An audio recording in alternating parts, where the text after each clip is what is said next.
معلش يا الف سلام عليك. هات يا ابني العلاج. اتفضل يا علاج اهو. هات يا حبيبي. انت عارف ادوني كام من غير ميه بلعب بيه؟ هات ميه يا عم. حاضر.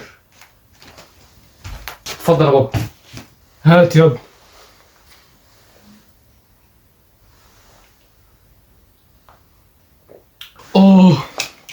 مش قادر مش قادر.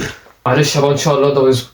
اوه يا ابني انت بتعمل ايه؟ روح يا ابني هات لي مسكن القلم ولا اعمل اي حاجه. خلاص حاضر رايح جري اهو.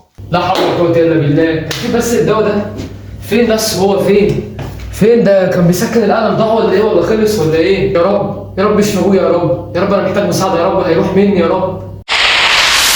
الله ايه ده؟ حد قال محتاج مساعده؟ ايه ده؟ مش انت المهدي الازرق اللي بتحقق الاماني؟ ليك عندي طلب واحد بس. ايوه الحمد لله يا رب الحمد لله. طب بقول لك ايه، انا ابويا تعبان بالله عليك. ابويا والله تعبان وبيتألم من الوجع، ممكن تشفيه؟ لا ما اقدرش. لا انت هتدخلني في شغل الله ولا ايه؟ استغفر الله العظيم. بجد؟ طيب بص، على الاقل يعني فرحه واديله على قد نيته. ماشي، طلبك قيد التنفيذ.